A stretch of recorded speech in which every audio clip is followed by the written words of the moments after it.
Next question करते हैं। इसमें कह रहे हैं tall cylinder is filled with viscous oil और उसमें एक राउंड पेबल हमने ऊपर से ड्रॉप कर दिया जिसकी इनिशियल वेलोसिटी 0 है और वेलोसिटी वर्सेस टाइम का ग्राफ पूछ रहे हैं। तो पहले वेलोसिटी तेजी से बढ़ेगी, फिर और स्लो बढ़ेगी, फिर लास्ट में जाके वो एक टर्मिनल वेलोसिटी अचीव कर लेगी। तो जो बेस्ट आंसर है वो क्या है इसका? C part. नेक्स्ट क्वेश्चन में कह रहे हैं ball is thrown vertically upward at T equal to 0, air resistance negligible नहीं है और एक्सेलरेशन फ्री फॉल का 0 है। मतलब एयर रेजिस्टेंस हमें काउंट करना है। अगर बॉल जो है वो टी टाइम में ऊपर पहुंच जा रही है और फिर वो वापस आती है और फिर वापस आते टाइम वो टर्मिनल वेलोसिटी गेन कर लेती है, तो ग्राफ का वेरिएशन क्या होगा? ठीक है, एसलेशन का ग्राफ। तो शुरुआत में एसलेशन जी से ज़्यादा होगा, रिटार्डेशन की तरह काम करेगा बट वो जी से ज़्यादा होगा। क्यों? क्योंकि जब वो ऊपर जा रहा होगी बॉल, ऊपर जा रही होगी बॉल, तो जी तो एम जी तो वेट तो नीचे लग ही रहा होगा, साथ में विस्कस फोर्स भी नीचे लग रहा होगा। ठीक है, विस्कस फोर्स भी नीचे लग रहा होगा, तो ऊपर जाते टाइम इसका जो एसलेशन होगा वो जी से क्या होगा? ज़्यादा होगा। ठीक। फिर जब वो टॉप मोस्ट पॉइंट पे पहुंच जाएगा तब उसका एसलेशन जी के बराबर होगा। फिर जब वो नीचे गिरना शुरू करेगा तो विस्कस फोर्स ऊपर की तरफ लगेगा, तो अब एसलेशन जी से कम हो जाएगा और लास्ट में एसलेशन 0 हो जाना चाहिए क्योंकि उसने टर्मिनल वेलोसिटी गेन कर लिया। ठीक है, पूरा नीचे आने से पहले ही एसलेशन क्या हो जाना चाहिए? उसका 0 हो जाना चाहिए। तो इस सारी बातों को जो रिप्रेजेंट करने वाला ग्राफ है वो क्या है? यहाँ पे सी पार्ट है। ठीक। दूसरी बात मैं यहाँ यही कहना चाहूँगा कि ये जो ग्राफ है ये एसलेशन के मैग्नीट्यूड का ग्राफ है, क्योंकि जो डायरेक्शन पलटी है, ऐसा नहीं कहना चाहिए क्योंकि डायरेक्शन पलटी ही नहीं है। यहाँ पे भी एसलेशन कहाँ था? नीचे की तरफ था, जो कि जी से ज़्यादा था, और जो वापस आ रहा होगा तब भी एसलेशन नीचे की तरफ ही होगा जो कि जी से ज़्यादा है। तो कहना ये चाहिए कि डाउनवर्ड डायरेक्शन को हमने क्या माना है? पॉजिटिव माना है एसलेशन के टर्म्स में। नेक्स्ट क्वेश्चन में कह रहे हैं कि रेक्टेंगुलर मेटल प्लेट है, उसकी डायमेंशन दी है और thin film of oil separates the plate from the fix horizontal surface. यानी एक फिक्स हॉरिजेंटल सरफेस है और उसके ऊपर एक मेटल की प्लेट है और उसके बीच में जो है वो थिन फिल्म है ऑयल की, ये ऑयल की फिल्म है ये। ठीक।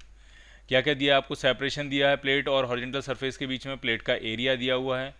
N ideal string is attach to the plate and passes over an ideal pulley of mass M. ठीक है, एक स्ट्रिंग है, उसको हमने प्लेट से अटैच करके और पुली के ऊपर से ऐसे पास करा के एक एम मास है जिसको हमने हैंग किया हुआ है ये। ठीक।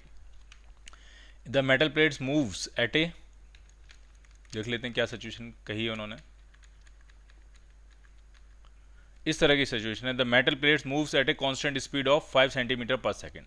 तो सीधी सी बात है, ये कांस्टेंट स्पीड से तब मूव करेगा जब इस पर नेट फोर्स 0 होगा और आगे की तरफ फोर्स क्या लग रहा होगा? तो वो इस वेट एम के बराबर होगा क्योंकि वेलोसिटी कांस्टेंट है। वेलोसिटी अगर कांस्टेंट वेलोसिटी से ये ब्लॉक नीचे जा रहा है तो टेंशन एम के बराबर होगा। तो ये टेंशन यहाँ पे किससे बैलेंस हो रहा होगा? यहाँ बैलेंस हो रहा होगा विस्कस फोर्स से। तो जो होता है formula eta A times D V by D Y, ये होगा विस्कस फोर्स और ये टेंशन को बैलेंस करेगा और टेंशन किससे बैलेंस हो रहा है? एम से। ठीक है, तो यहाँ से आपको कोफिशिएंट ऑफ विस्कोसिटी पूछा गया, बाकी सब कुछ पता है, एरिया पता है, वेलोसिटी पता है, उनके बीच का लेयर की थिकनेस जो गैप है वो पता है और एम पता है, आपको सब कुछ पता है। तो यहाँ से हम क्या फाइंड करेंगे? Coefficient of viscosity. और डाइन में चाहिए तो इसका मतलब सब कुछ CGS में डालना पड़ेगा, इस बात का खास ध्यान रखना आपको। नेक्स्ट क्वेश्चन में कह रहे हैं क्यूबिकल ब्लॉक है, उसकी साइड ए है, डेंसिटी रो है, slides over a fixed incline plane with velocity v।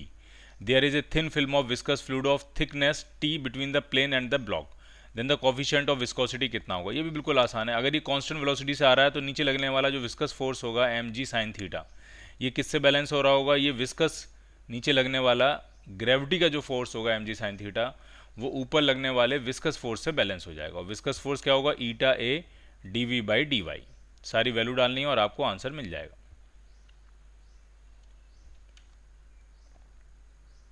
T जो है वो थिकनेस है, यानी यहाँ पे डी वाई की जगह आप क्या डालोगे? टी। ठीक है, और वी की जगह, डी वी की जगह वेलोसिटी वी है उसकी। ठीक है, तो कर ही देते हैं, फिर हो ही गया फिर अब ये। तो ये आ जाएगा M G sine theta is equal to eta area, cubical block है साइड ए, तो एरिया उसकी फेस का एरिया ए स्क्वायर हो जाएगा इंटू वेलोसिटी वी है और थिकनेस टी है। तो आपको coefficient of viscosity eta find करना है, तो ये टी से मल्टीप्लाई हो जाएगा, तो ये क्या बन जाएगा आपका? M G sine theta into T upon eta A square. अब मास को रिप्लेस कर रहे हैं तो मास को हटा के कर रहे हैं वॉल्यूम इंटू डेंसिटी।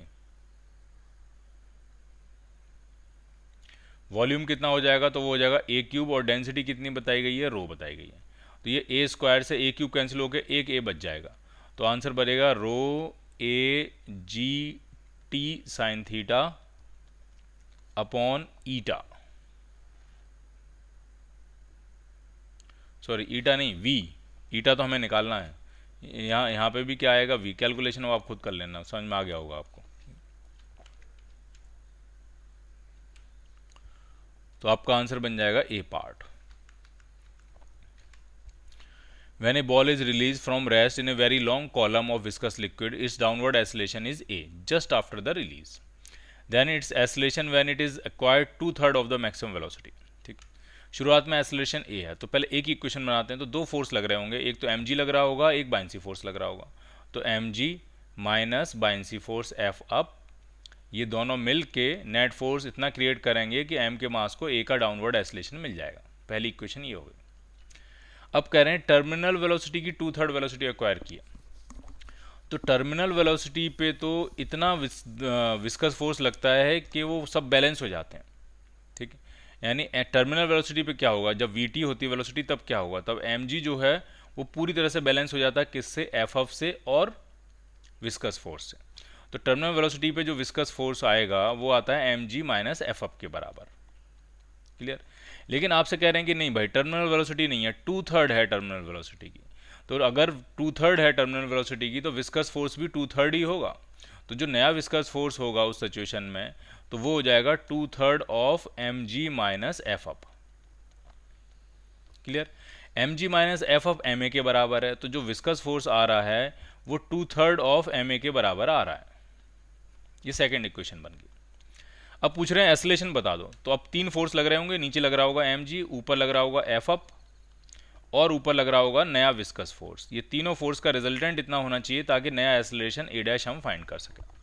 अब सारी वैल्यू डालते हैं, तो ये mg माइनस एफ अप जो था वो ma के बराबर था, ये एफ वी डैश जो है वो 2/3 ma के बराबर है, is equal to m times नया एसलरेशन। तो यहाँ से जो नया एसलरेशन ए डैश आ रहा है वो a/3 के बराबर आ रहा है।